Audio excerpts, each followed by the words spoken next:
In, in continuation of the last videos on compounds of P block elements of BSc Part 1 Inorganic Chemistry, in this video we are going to study about carbides. Carbon के द्वारा अपने से कम या अपने समान electronegativity वाले तत्वों के साथ बनाए गए यौगिकों को कार्बाइड कहते हैं। ऑक्सीजन, सल्फर तथा हैलोजन जिनकी इलेक्ट्रोनेगेटिविटी कार्बन से ज़्यादा होती है, उनके साथ बनाए गए यौगिक कार्बाइड नहीं कहलाते हैं। कार्बाइड से जुड़ने वाले अन्य तत्व जो इलेक्ट्रोपॉजिटिव नेचर के होते हैं, उनके साथ यौगिक बनाते हैं, वही यौगिक कार्बाइड कहलाते हैं। अब हम आते हैं संश्लेषण विधि यानी सिंथेसिस मेथड। उच्च ताप पर धातु से कार्बन की होने वाली क्रिया से धात्विक कार्बाइड बनता है। जैसे मैग्नीज के 3 एटम्स कार्बन के साथ अभिक्रिया करके मैग्नीज कार्बाइड, बेरिलियम के 2 एटम कार्बन के साथ अभिक्रिया करके बेरिलियम कार्बाइड, आयरन के 3 एटम्स कार्बन के साथ अभिक्रिया करके आयरन कार्बाइड, एल्यूमिनियम के 4 एटम्स 3 कार्बन एटम के साथ अभिक्रिया करके एल्यूमिनियम कार्बाइड देते हैं, जबकि लिथियम के 2 एटम्स 2 कार्बन के साथ अभिक्रिया करके Li2C2 कार्बाइड देते हैं, और सिल्वर के 2 एटम्स कार्बन के 2 एटम के साथ अभिक्रिया करके सिल्वर कार्बाइड देते हैं। अब हम आते हैं दूसरे मेथड पर। अन्य धात्विक कार्बाइड प्राप्त करने के लिए कैल्शियम कार्बाइड को धात्विक ऑक्साइड तथा फ्लोराइड से क्रिया करवाई जाती है। तो हम देखते हैं कि जब कॉपर क्लोराइड कैल्शियम कार्बाइड के साथ अभिक्रिया करता है तो हमें कॉपर कार्बाइड और कैल्शियम क्लोराइड मिलता है, जबकि मैग्नीशियम ऑक्साइड की अगर अभिक्रिया कैल्शियम कार्बाइड के साथ कराई जाती है तो हमें मैग्नीशियम कार्बाइड मिलता है, और मैग्नीशियम फ्लोराइड की अभिक्रिया अगर कैल्शियम कार्बाइड के साथ कराई जाती है तो हमें MgC2 कार्बाइड मिलता है। तीसरी अभिक्रिया है धातु या धात्विक लवणों को एसिटिलीन के साथ क्रिया करवाने पर भी धात्विक कार्बाइड प्राप्त होता है। जब हम सिलिकॉन के 2 एटम्स की अभिक्रिया एसिटिलीन के साथ कराते हैं तो हमें सिलिकॉन कार्बाइड प्राप्त होता है। जब कॉपर क्लोराइड को एसिटिलीन के साथ अभिक्रिया कराते हैं तो कॉपर कार्बाइड प्राप्त होता है, और जब लिथियम एसिटिलीन के साथ अभिक्रिया करता है तो हमें लिथियम कार्बाइड प्राप्त होते हैं। चौथा तरीका है धात्विक हाइड्रोक्साइड, ऑक्साइड, सल्फेट, नाइट्राइड या फॉस्फेट को कार्बन के साथ गर्म करने पर कार्बाइड बनते हैं। तो हम देखते हैं कि मैग्नीशियम हाइड्रोक्साइड कार्बन के साथ अभिक्रिया करके मैग्नीशियम कार्बाइड देता है। कैल्शियम नाइट्राइड कार्बन के साथ अभिक्रिया करके कैल्शियम कार्बाइड देता है। मैग्नीशियम ऑक्साइड कार्बन के साथ अभिक्रिया करके मैग्नीशियम कार्बाइड देता है और कार्बन मोनोऑक्साइड इवॉल्व होती है। एल्यूमिनियम ऑक्साइड कार्बन के साथ अभिक्रिया करके एल्यूमिनियम कार्बाइड देता है और 6 molecules of carbon monoxide evolve होते हैं। बेरियम सल्फेट जब कार्बन के साथ अभिक्रिया करता है तो हमें बेरियम कार्बाइड मिलता है और सल्फर डाइऑक्साइड और ऑक्सीजन प्राप्त होती है, जबकि सिलिकॉन ऑक्साइड जब कार्बन के साथ अभिक्रिया करता है तो हमें सिलिकॉन कार्बाइड और 2 मॉलिक्यूल्स ऑफ कार्बन मोनोऑक्साइड प्राप्त होते हैं। अब हम आते हैं कार्बाइड्स की फिजिकल प्रॉपर्टीज़ यानी भौतिक गुण। कार्बाइड्स पारदर्शी क्रिस्टलीय ठोस है। क्षार धातुओं तथा क्षारीय मृदा धातुओं के कार्बाइड मुख्यतः रंगहीन तथा विद्युत के कुचालक होते हैं। क्षार धातु के कार्बाइड नरम तथा क्षारीय मृदा धातु के कार्बाइड काफ़ी कठोर होते हैं। फॉर एग्जाम्पल Be2C तथा uranium carbide that is beryllium carbide तथा यूरेनियम कार्बाइड की कठोरता इतनी अधिक होती है कि इनसे कांच तथा क्वार्ट्ज पर लिखा जा सकता है। कॉपर, सिल्वर, मरकरी इनके जो कार्बाइड होते हैं वह विस्फोटक प्रकार के होते हैं, यानी उनसे विस्फोट हो जाता है, इतने अधिक क्रियाशील होते हैं। अब हम आते हैं कार्बाइड के रासायनिक गुण। क्षार धातुओं के कार्बाइड प्रबल अपचायक होते हैं। समस्त आयनिक कार्बाइड जल अपघटित हो जाते हैं। जैसे कैल्शियम कार्बाइड 2 हाइड्रोजन मॉलिक्यूल्स के साथ अभिक्रिया करके कैल्शियम हाइड्रोक्साइड और एसिटिलीन देता है। एल्यूमिनियम कार्बाइड की अभिक्रिया जब 12 मॉलिक्यूल्स ऑफ वाटर के साथ कराते हैं तो 4 molecules of aluminium hydroxide, 4 molecules of aluminium hydroxide और 3 मॉलिक्यूल्स ऑफ मीथेन प्राप्त होते हैं। अगर हम देखें, सामान्यतः कार्बाइड्स को 4 भागों में बांटा गया है।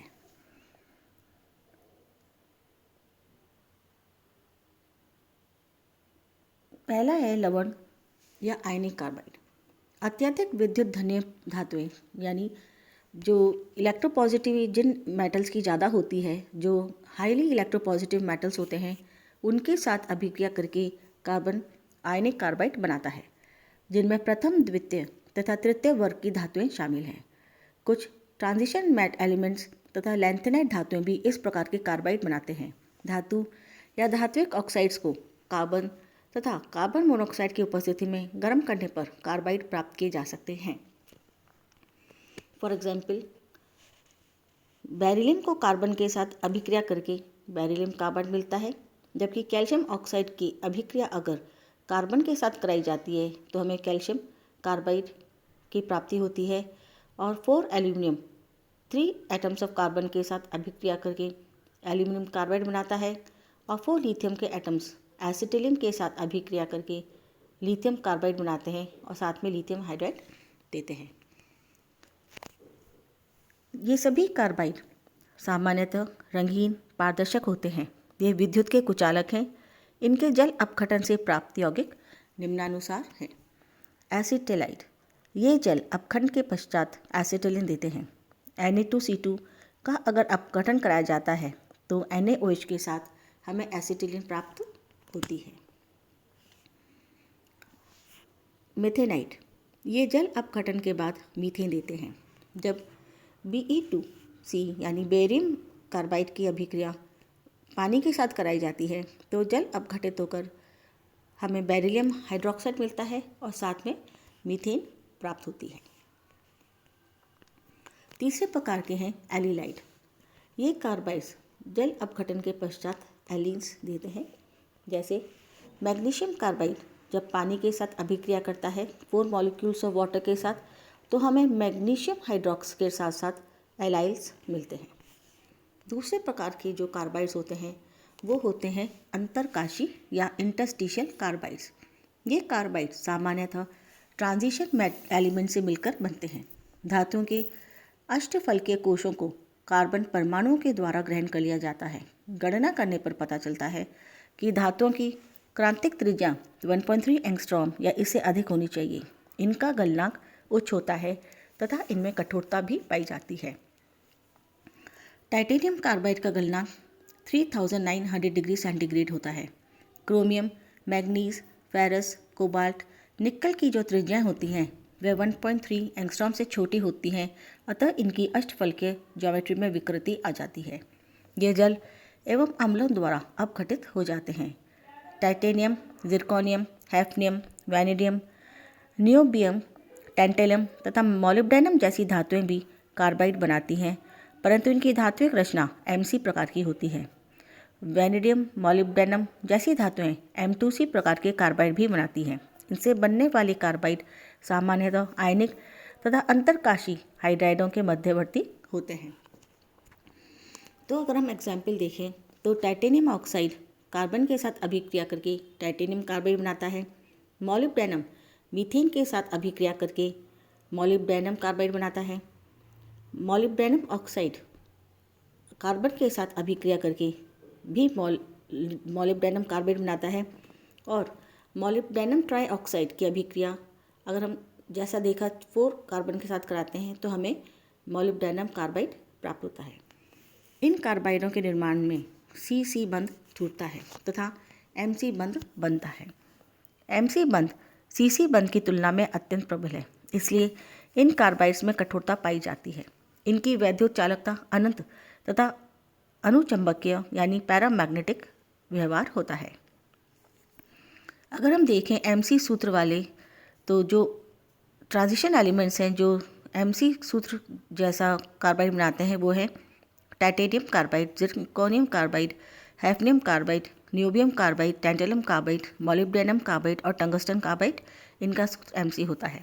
जबकि वैनेडियम कार्बाइड, मॉलिब्डेनम कार्बाइड और वैनेडियम कार्बाइड MC2 बनाते हैं। तो हम देखते हैं मॉलिब्डेनम और टंगस्टन दोनों प्रकार के कंपाउंड्स बनाते हैं, यानी उनके कार्बाइड्स MC सूत्र के भी होते हैं और MC2 सूत्र के भी होते हैं। अब हम आते हैं तीसरे प्रकार के कार्बाइड्स पर, जो कि है सहसंयोजक कार्बाइड या कोवेलेंट कार्बाइड। बोरोन तथा सिलिकॉन से बने कार्बाइड इनके मुख्य उदाहरण हैं। बोरोन तथा सिलिकॉन की इलेक्ट्रोनेगेटिविटीज़ कार्बन के लगभग समान होती है। सिलिकॉन कार्बाइड, जिसे सामान्यतः कार्बोरेंडम कहते हैं, यह अत्यंत कठोर स्थायी पदार्थ है। ये कार्बाइड पूर्णतः सहसंयोजी प्रकृति के होते हैं। कार्बोरेंडम हीरे के बाद दूसरा अत्यंत कठोर पदार्थ है। इसके क्रिस्टलीय रूप में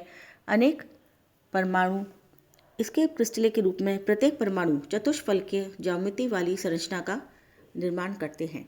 लगभग 2000 डिग्री सेंटीग्रेड पर विद्युत भट्टी में सिलिकॉन ऑक्साइड को कार्बन के साथ अपचयित करने पर सिलिकॉन कार्बाइड प्राप्त होता है। सिलिकॉन ऑक्साइड की अभिक्रिया जब कार्बन के साथ कराई जाती है तो सिलिकॉन कार्बाइड प्राप्त होते हैं और कार्बन मोनोऑक्साइड इवॉल्व होती है। सिलिकॉन कार्बाइड कार्बन के साथ अभिक्रिया करके सिलिकॉन कार्बाइड देती है, और अगर सिलिकॉन की अभिक्रिया एसिटिलीन के साथ कराई जाए तो भी हमें सिलिकॉन कार्बाइड प्राप्त होते हैं और हाइड्रोजन इवॉल्व होती है। सिलिकॉन कार्बाइड शुद्ध रूप से रंगहीन होता है, परंतु बाजार में यह पीले, हरे तथा नीले रूप में मिलता है, क्योंकि यह उसमें इम्प्योरिटीज़ होती हैं। 2200 डिग्री ताप पर भी यह अपघटित नहीं होता। यह हाइड्रोजन फ्लोराइड तथा HNO3 के साथ कोई क्रिया नहीं करता है। बोरेन कार्बाइड को बनाने के लिए विद्युत भट्टी में B2O3 का कार्बन के साथ अपचयन किया जाता है, और जब अपचयन करते हैं तो B2O3 का 3 एटम्स ऑफ कार्बन के साथ अपचय होकर हमें बोरोन और कार्बन मोनोऑक्साइड मिलती है। फिर बोरोन कार्बन के साथ अभिक्रिया करके बोरोन कार्बाइड बनाता है। मतलब यह 2 स्टेप की अभिक्रिया होती है। चौथे प्रकार के कार्बाइड्स होते हैं सीमांत कार्बाइड या मार्जिनल कार्बाइड। जिन धातुओं की धात्विक त्रिज्याएं 1.3 एंगस्ट्रॉम से छोटी होती हैं, उनकी अष्टफलकीय ज्यामिति में कार्बन परमाणुओं का समावेश नहीं हो सकता, अतः इनमें विकृति आ जाती है। इन कार्बाइड्स का रेडियस रेशियो अनुपात ऑफ कार्बन टू मेटल 0.60 तथा 0 से लेकर 0.61 पाया जाता है। ये कार्बाइड अस्थायी तथा शीघ्र अपघटित होने वाले होते हैं तथा अम्लों के साथ क्रिया करते हैं। इनमें सीसी के मध्य बंध लंबाई 1.65 एंगस्ट्रॉम होती है, और इनकी जो संरचना होती है वह ट्राइगोनल प्रिज्म के जैसी होती है। अब हम पढ़ते हैं यूजेज ऑफ कार्बाइड्स के बारे में। धातु कर्म व विद्युत तापीय प्रक्रम में अपचय के रूप में इस्तेमाल होते हैं। कठोरता के कारण अपघर्षक छेद करने वाले उपकरणों यानी ड्रिलिंग में व काटने के लिए इस्तेमाल होते हैं। विभिन्न पदार्थों की सिंथेसिस में इस्तेमाल होते हैं, लैब्स में और इंडस्ट्रीज़ में। बोरोन कार्बाइड का प्रयोग हीरे को काटने में इलेक्ट्रोड्स के रूप में विकिरणों के बचाव में सहायक होता है। टंगस्टन कार्बाइड को उच्च गतिमान उपकरण बनाने में प्रयोग किया जाता है तथा जिरकोनियम कार्बाइड का उपयोग क्रूसिबल तथा इलेक्ट्रोड आदि को बनाने में किया जाता है। अब हमारा नेक्स्ट टॉपिक है फ्लोरोकार्बन। वे हाइड्रोकार्बन जिनमें हाइड्रोजन परमाणु का विस्थापन फ्लोरीन परमाणु के द्वारा किया जाए तो बने उत्पादों को फ्लोरोकार्बन कहते हैं। ये यौगिक औद्योगिक दृष्टि से अत्यंत महत्वपूर्ण होते हैं। अब हम फ्लोरोकार्बन्स को बनाने की विधि पढ़ते हैं, यानी सिंथेसिस मेथड। पहली, कार्बनिक हैलाइड्स की अभिक्रिया जब धात्विक फ्लोराइड से करवाई जाती है तो फ्लोरोकार्बन बनता है। धात्विक फ्लोराइड जैसे lithium fluoride, sodium fluoride, caesium fluoride, potassium hydrofluoride, mercury fluoride हो सकते हैं। जैसे RCl की अभिक्रिया NaF से कराई तो हमें एल्काइल फ्लोराइड और NaCl प्राप्त हुआ। उपरोक्त अभिक्रिया तभी पूरी हो पाती है जब धात्विक फ्लोराइड तथा एल्काइल क्लोराइड की जालक ऊर्जा में पर्याप्त अंतर हो। सोडियम फ्लोराइड की तुलना में सीजियम फ्लोराइड अत्यंत उपयोगी है। कार्बनिक यौगिकों का हाइड्रोजन फ्लोराइड की उपस्थिति में विद्युत अपघटन करने पर फ्लोरोकार्बन बनाए जाते हैं। इस प्रक्रिया में निकल को एनोड तथा स्टील को कैथोड बनाया जाता है। तो हम देखते हैं C8H18 का इलेक्ट्रोलिसिस अगर हम करते हैं HF की प्रेजेंस में तो हमें C8F18 प्राप्त होते हैं, जबकि C4H9 होल थ्राइस N का विद्युत अपघटन करने पर हाइड्रोजन फ्लोराइड की प्रेजेंस में हमें C4F9 होल थ्राइस एन प्राप्त होते हैं।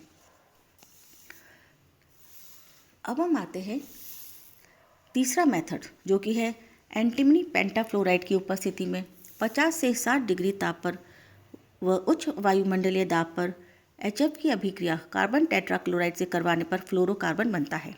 तो 2 मॉलिक्यूल्स हम लेते हैं कार्बन टेट्राक्लोराइड के, उनकी अभिक्रिया 3 मॉलिक्यूल्स ऑफ हाइड्रोजन फ्लोराइड से कराई जाती है, तो हमें CCl2F2 plus CCl3F plus 3HCl प्राप्त होता है। C6H6 यानी बेंजीन की अभिक्रिया जब 9 मॉलिक्यूल्स ऑफ फ्लोरीन से कराई जाती है 260 डिग्री पर, तो हमें C6F12 प्लस 6HF प्राप्त होता है। ऑक्सीजन युक्त कार्बन यौगिक की क्रिया सल्फर टेट्राफ्लोराइड द्वारा करवाने पर भी फ्लोरोकार्बन प्राप्त किए जा सकते हैं। जैसे कीटोन की क्रिया अगर हम SF4 से कराते हैं तो हमें फ्लोरोकार्बन प्राप्त होते हैं। अब हम आते हैं इनके भौतिक गुण यानी फ्लोरोकार्बन्स के फिजिकल प्रॉपर्टीज़ पर। पहली, CF की बंध ऊर्जा लगभग 486 किलो जूल्स पर मोल होती है और CH बंध की ऊर्जा लगभग 415 किलो जूल्स पर मोल होती है तथा CCl बंध ऊर्जा लगभग 330 किलो जूल्स पर मोल से अधिक होती है। F परमाणु का आकार अत्यंत छोटा होता है। हाइड्रोजन का विस्थापन होने पर भी अणु के आकार में कोई विशेष परिवर्तन नहीं आता है, लेकिन अन्य हैलोजेंस तथा हाइड्रोजन के आकार में अंतर होने से अणु में तनाव उत्पन्न हो जाता है। इसलिए फ्लोरीन के यौगिक अधिक स्थायी होते हैं। फ्लोरोकार्बन का ऑक्सीकरण नहीं होता क्योंकि यह सबसे अधिक इलेक्ट्रोनेगेटिव होती है। फ्लोरोकार्बन अम्ल, क्षार आदि से क्रिया नहीं करते हैं। फ्लोरोकार्बन यौगिकों का जल अपघटन नहीं होता है। डी कक्षक नहीं होने से वाटर के अणु जुड़ने में अक्षम होते हैं। फ्लोरोकार्बन के गलनांक व क्वथनांक इनके अणुभारों की तुलना में कम है। दुर्बल बंध होने के कारण इनकी घर्षण गुणांक अत्यंत कम होता है। अब हम आते हैं फ्लोरोकार्बन्स के उपयोग पर। घर्षण गुणांक कम होने से स्नेहक की भांति कार्य करते हैं, यानी they are used as lubricants. Chlorofluorocarbon का प्रयोग रेफ्रिजरेटर तथा एयर कंडीशनर में किया जाता है। CF3 CHBrCl का उपयोग निश्चेतक के रूप में किया जाता है, यानी एनेस्थीसिया के रूप में। टेफ्लॉन जैसे बहुलक बनाने में भी इनका उपयोग किया जाता है। कुछ परफ्लोरो यौगिक मैमेलिया जंतु में कृत्रिम रक्त बनाने में प्रयुक्त किए जाते हैं। विषहीन होने के कारण ऑक्सीजन आदि में गैसों को घोलने में प्रयुक्त किए जाते हैं। That's all for today. Thank you.